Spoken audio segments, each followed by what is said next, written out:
Noong Marso ng taong 2018, isang masayang summer outing ang idinaos ng pamilya De La Vega sa isang sikat na resort sa Bataan.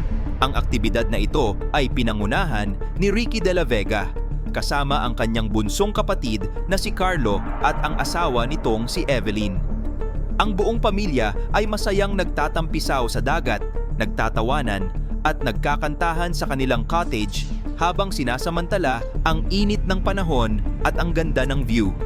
Subalit bago matapos ang hapon, nang malapit na ang sunset, nagyaya si Ricky na maglakad silang dalawa ni Carlo sa gilid ng isang matarik na bangin para kumuha sana ng mga litrato at i-explore ang paligid bago sila umuwi. Makalipas ang ilang minuto, isang nakakapangilabot na pangyayari ang naganap. Tanging si Ricky na lamang ang bumalik sa kanilang cottage habang humahagulgol, nanginginig at humihingi ng tulong dahil nahulog daw si Carlo sa bangin. Ngunit sa likod ng malagim na trahedyang ito, totoo nga bang aksidente ang lahat? O may mas malalim at madilim na dahilan kung bakit tila naging mailap ang tadhana at hindi na agad natagpuan ang katawan ni Carlo? Pero bago po ang lahat, baka pwedeng palike muna ang video na ito dahil napakalaking bagay po nito para sa aming mga content creators. At mangyaring mag-comment sa baba kung taga saang lugar ka para malaman namin kung hanggang saan na umaabot ang ating mga video. Maraming salamat po!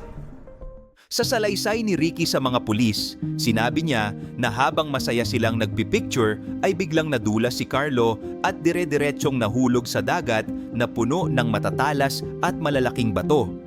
Dahil sa taas ng bangin na umaabot sa 30 metro, idineklara ng mga autoridad na presumed dead o patay na ang biktima kahit hindi pa nakikita ang bangkay nito. Pagkatapos ng 3 linggo na paghahanap sa ilalim ng dagat at sa gilid ng mga bato, tila tinanggap na ng pamilya ang sinapit ni Carlo at bumalik na sila sa kani-kanilang mga buhay sa Pampanga. Ngunit dito na nagsimulang mapansin ng mga kapitbahay ang kakaibang kilos ni Ricky at ng biyudang si Evelyn.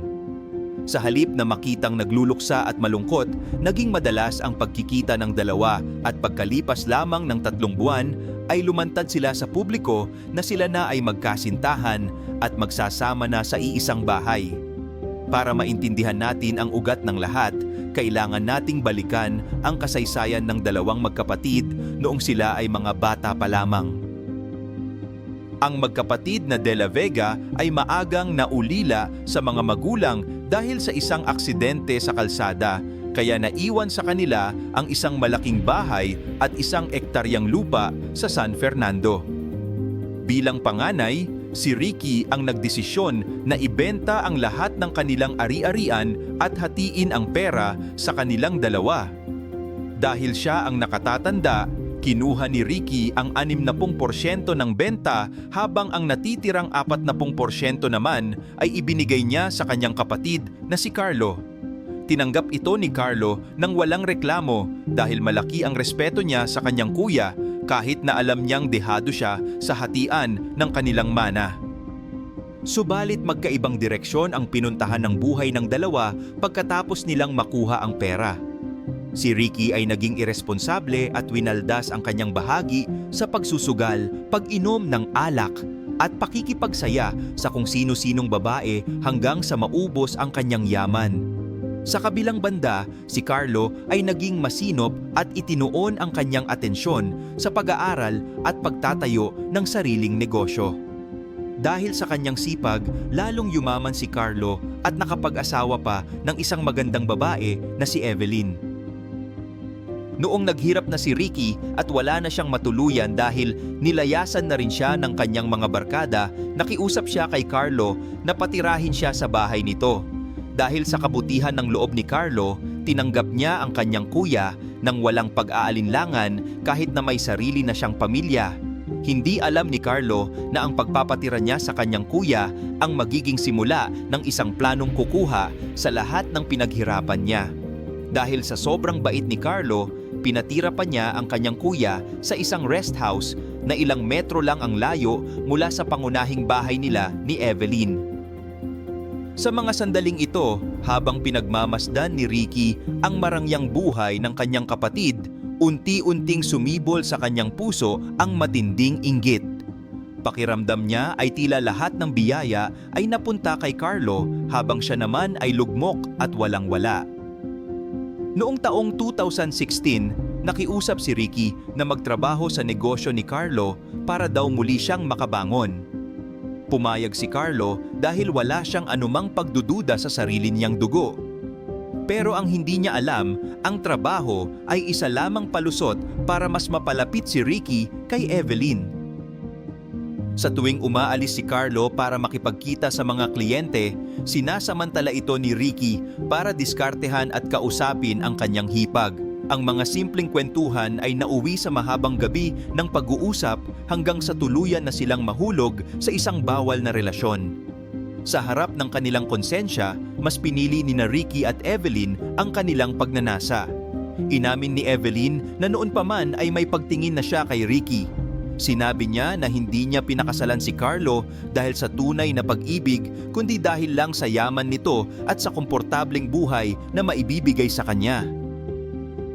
Dahil dito, lalong naging mapangahas si Ricky at unti-unti niyang inangkin ang pamilya ng kanyang kapatid. Habang abala si Carlo sa pagtatrabaho sa labas ng bayan, si Ricky naman ang tumatayong ama sa bahay. Siya ang naghahatid sa bata sa paaralan at binibilhan ito ng mga laruan hanggang sa makuha niya ang loob ng anak ni Carlo. Para silang isang masayang pamilya sa loob ng tahanang pag-aari ng taong pinagtataksilan nila. Dahil sa kagustuhan nilang magkasama ng tuluyan ng walang sagabal, bumuo ang dalawa ng isang madilim na plano para tuluyang iligpit si Carlo. Noong Pebrero ng taong 2018, iminungkahi ni Ricky ang outing sa Bataan para daw makapagpahinga si Carlo. Hindi nag-alangan si Carlo dahil gusto rin niyang makasama ang kanyang asawa at anak. Ngunit sa araw mismo ng kanilang bakasyon, isinagawa na ni Ricky ang kanyang balak. Sa gitna ng katahimikan ng hapon sa itaas ng bangin, itinulak niya ang kanyang sariling kapatid. Akala ni Ricky ay naging perpekto ang kanyang plano, pero may isang saksi na nakakita sa lahat. Isang binatilyong nangangahoy sa paligid ang nakasaksi kung paano itinulak ni Ricky si Carlo. Nakita rin niya na nagpalipas muna ng ilang minuto si Ricky bago ito humingi ng saklolo para masiguradong hindi na makakaligtas ang kapatid. Nang umalis si Ricky, agad na bumaba ang binatilyo para tingnan ang biktima. Laking gulat niya dahil hindi tuluyang nahulog si Carlo sa dagat, kundi sumabit ito sa masukal na mga sanga ng puno. May mga bali at galos si Carlo pero buhay siya at gising ang kanyang diwa. Nakiusap siya sa binatilyo na itago muna siya at huwag dadalhin sa ospital dahil alam niyang nasa panganib ang kanyang buhay. Sa loob ng ilang linggo, nanatiling tahimik si Carlo habang nagpapagaling sa bahay ng pamilya ng binatilyo. Paulit-ulit na bumabalik sa isip niya ang mukha ng kapatid na nagtulak sa kanya. Nang bumalik ang kanyang lakas, hindi siya agad nagpakita sa kanyang pamilya. Sa halip, umupa siya ng isang maliit na kwarto malapit sa dati nilang bahay sa San Fernando para obserbahan ang kilos ni Ricky at Evelyn mula sa malayo. Doon niya mismo nakita kung paano lantarang nagsasama ang dalawa na tila ba hindi man lang sila dumaan sa pagluluksa. Dito na napatunayan ni Carlo na ang pagkahulog niya sa bangin ay hindi isang aksidente kundi isang planadong pagtatangka sa kanyang buhay. Sa loob ng ilang buwan, nanatiling anino si Carlo sa sarili niyang buhay. Habang iniisip ni Ricky at Evelyn na malinis ang kanilang ginawa, hindi nila alam na bawat kilos nila ay nakukunan na ng ebidensya. Kinalap ni Carlo ang lahat ng kailangan at kumuha ng mga patagong larawan ng kanilang pagsasama. Sa tuwing tinitignan niya ang mga litratong iyon, muling bumabalik ang sakit ng pagtulak sa kanya ng sarili niyang kapatid. Nakita rin niya kung paano naging malapit si Ricky sa kanyang anak na tila ba dahan-dahan na nitong kinukuha ang kanyang pwesto bilang tunay na ama ng bata. Lalong nagalit si Carlo nang mabalitaan niya ang planong pagpapakasal ng dalawa. Marami ang tutol sa pamilya dahil hindi pa naman talaga nahanap ang kanyang katawan, pero tila wala nang pakialam sina Ricky at Evelyn. Sigurado na silang hindi nababalik si Carlo mula sa kamatayan. Pero ang hindi nila alam, hawak na ni Carlo ang mga dokumentong nagpapatunay na unti-unti nang inililipat ni Ricky ang mga ari-arian sa sarili nitong pangalan sa tulong ng peking pirma at pahintulot ni Evelyn. Dahil sapat na ang kanyang mga ebidensya, humingi na ng tulong si Carlo sa isang magaling na abogado para sampahan ng reklamo ang dalawa. Isinama niya sa ebidensya ang testimonya ni Ronaldo Andaya, ang binatilyong nakasaksi sa mismong pagtulak sa kanya sa bangin. Dahil sa bigat ng mga patunay, agad na naglabas ng warrant of arrest ang korte laban sa dalawa.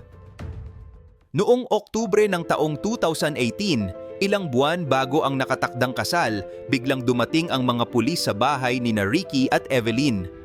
Gulat na gulat ang dalawa nang basahan sila ng kanilang mga karapatan at pilit na dinala sa presinto. Noong una, kampante pa sila dahil ang akala nila ay wala namang buhay na saksi na pwedeng tumestigo. Pero pagdating nila sa loob ng presinto, parang gumuho ang mundo ng dalawa nang makita nilang nakatayo sa harap nila si Carlo, buhay na buhay, maayos ang kalagayan at may matapang na tingin sa kanyang mga mata.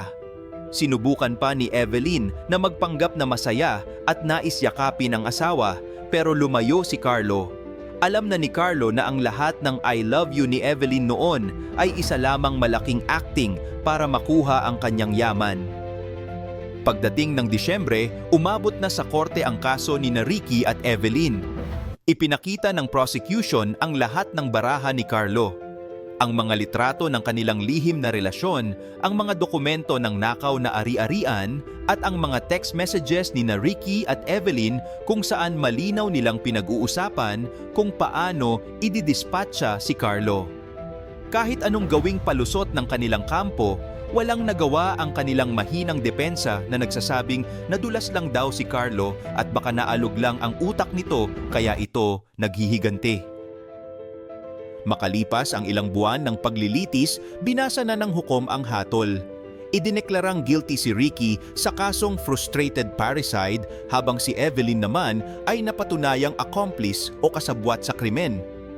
Dahil sa tindi ng kanilang ginawa, pareho silang pinarusahan ng 25 taon na pagkakabilanggo. Sa huli, ang lalaking inakalang wala ng buhay ay muling bumangon para makuha ang hustisya. Bagamat masakit na ang sarili niyang kadugo ang nagtaksil sa kanya, panatag na ang loob ni Carlo dahil nasa likod na ng rehas ang mga taong nagtangkang kumuha ng kanyang buhay. Ngayon, mag-isa niyang pinalalaki ang kanyang anak at tinuturuan ito na ang tunay na tagumpay ay nakukuha sa sipag at tiyaga at hindi sa pag-agaw sa pinaghirapan ng iba. Isang mahalagang aral ang iniwan ng kwentong ito, na ang pinakamatinding panganib ay hindi laging galing sa labas, kundi minsan nanggagaling ito sa mga taong pinakapinagkakatiwalaan natin at itinuturing nating pamilya.